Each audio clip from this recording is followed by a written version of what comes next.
Ya, hari ini kita akan membawakan sektor call ya, update-nya untuk bulan Mei 2023, di mana kita akan membahas sedikit review di bulan Aprilnya dan juga terkait dengan outlook-nya di bulan ke depan. Oke, kita bisa mulai presentasinya. Ya, jadi secara keseluruhan kalau di bulan April kemarin memang kita melihat harga daripada batu bara global untuk benchmark prices-nya itu penurunannya sudah mengalami sedikit moderasi, di mana untuk di bulan April kemarin itu ada di level penurunan di 2% sampai dengan kenaikan 7% tergantung daripada benchmark prices seperti yang terlihat di dalam figur ini. Apabila dibandingkan dengan bulan sebelumnya yaitu bulan 3 di 2023 itu penurunannya masih lumayan tajam di mana range daripada benchmark prices ada di kisaran minus 19% sampai dengan plus 1%. Next.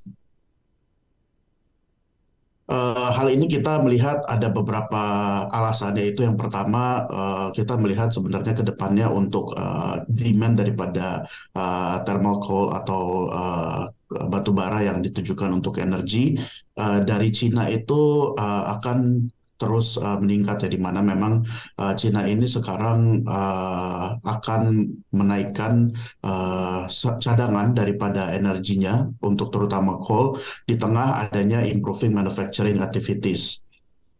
Kemudian untuk terkait dengan secara musim itu kemudian kita melihat Cina juga ke depannya juga akan meningkatkan cadangan daripada batu baranya untuk bersiaga dalam menghadapi musim panas di mana biasanya demand akan energi consumption ini juga akan meningkat.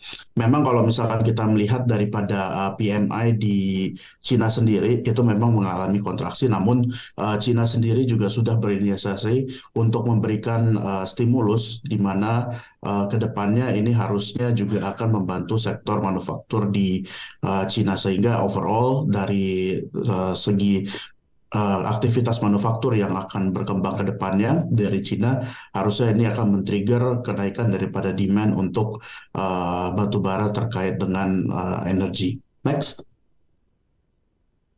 Ya, selain itu juga kita melihat untuk dari segi supply-nya dari produksi di Cina sendiri itu juga seperti yang dilihat di figur kiri itu juga terus dinaikkan. Kemudian untuk dari segi stoknya juga sudah naik secara signifikan ya, paling dibandingkan dengan tahun-tahun lalu karena memangnya adanya tadi aktivitas manufaktur yang juga lebih tinggi. Kemudian untuk sebagai tambahan perlu diingat juga bahwa sebetulnya di bulan Februari kemarin ada kecelakaan di mining site di Mongolia itu yang akan menyebabkan kurang lebih 50 juta ton yang pengurangan daripada supply di Cina sendiri dan ini juga kita melihat adanya katalis untuk Cina mengambil batu bara dari negara lain. Next. Untuk di negara-negara lainnya, ini kita melihat di India demand terhadap energi atau power ya, ini juga masih diproyeksikan untuk meningkat di level tertingginya. Dan juga pemerintah daripada India ini juga sudah mempersiapkan untuk memitigasi power crisis di mana untuk cadangan batu baranya sendiri juga sudah akan didinasikan untuk diimpor dari negara-negara lain. Kemudian dengan adanya Cina yang sudah mentiadakan ban daripada Australia, ini kita ekspektasikan untuk Australia sendiri akan menaikkan produksinya dan akan ke depannya coal untuk Cina dari Australia juga akan meningkat ya. Di mana kalau misalkan kita melihat di bulan Maret saja memang sudah mengalami kenaikan, di mana untuk Australia mengirimkan coal ke Cina itu sudah ada peningkatan 28% secara aman-aman, kemudian juga 30% secara 31% secara year on year. Untuk Indonesia sendiri kita juga melihat bahwa major coal miners di coverage kita juga masih tetap menaikkan produksinya mereka. Jadi memang in the midst of harga yang sudah menurun dengan adanya global demand terutama dari Cina yang masih kuat, gitu, sebenarnya ini untuk peningkatan volume kita masih ada ekspektasinya ke depannya. Oke, next. Ya, untuk di minggu kemarin ya memang banyak earnings yang keluar. Jadi untuk PTBA sendiri ini earningsnya ini atau laba bersihnya di bawah ekspektasi daripada konsensus.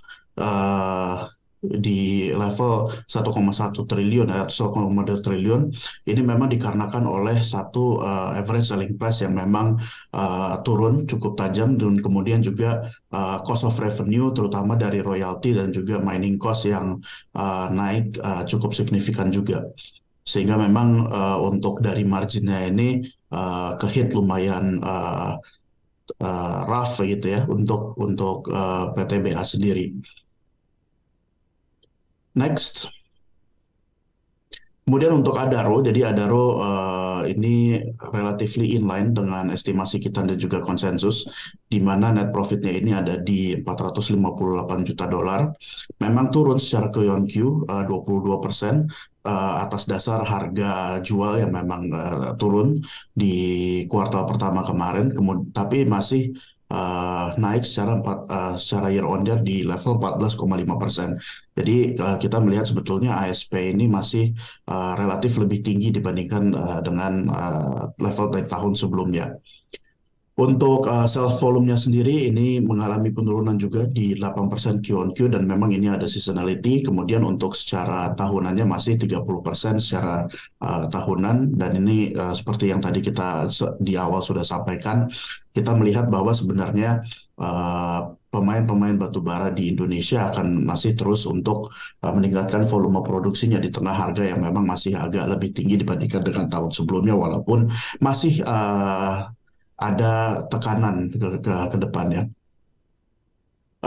Terus kemudian untuk dari Adaro sendiri itu juga marginnya terkena dampak karena memang secara keseluruhan cash cost-nya naik dan ini diakibatkan oleh juga royalty rate yang naik secara signifikan juga.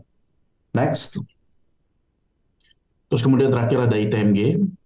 ITMG di first Q 2023 kemarin net profitnya ada di level 183 juta dolar. Itu secara Q on Q minus 40%, kemudian juga secara year on year minus 14% dengan net margin yang lumayan turun juga dari di Q on Q minus 3,4 percentage points dan juga sekitar 7% percentage points secara year on year. Tapi namun memang ini masih inline dengan estimasi kita dan juga konsensus, di mana run rate-nya ini masih di level kisaran 25% terhadap estimasi laba bersih di tahun 2023. Dan ini sama ceritanya, kita melihat adanya penurunan yang cukup tajam ini memang didampakkan oleh ASP yang turun 20% secara year-on-year, dan kemudian memang masih naik secara 2%, namun kemudian dari secara volumenya tidak dapat mendukung penurunan ASP di sini ya. Kemudian secara keseluruhan cash cost juga yang mengalami penaikan seperti halnya dengan pemain-pemain lainnya ini juga menyebabkan marginnya terkontraksi. Untuk gross marginnya sendiri di TMG berkurang sebesar 9 percentage points di secara Q on Q, kemudian juga 14% secara year on year. Oke, next. Ya, jadi view kita terhadap batu bara untuk industrinya sendiri masih netral.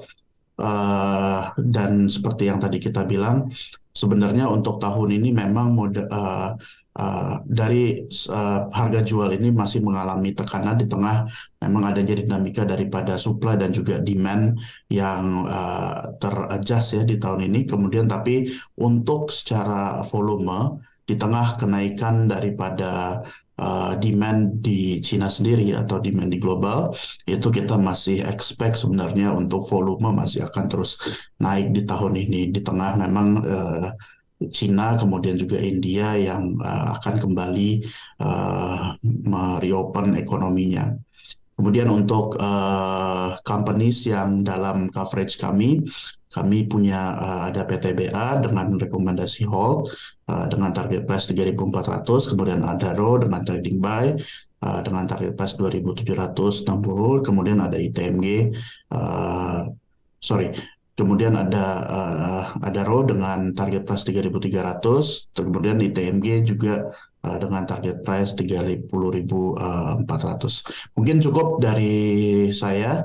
Kembali ke Glenda. Selamat pagi, sahabat Mira Aset semua.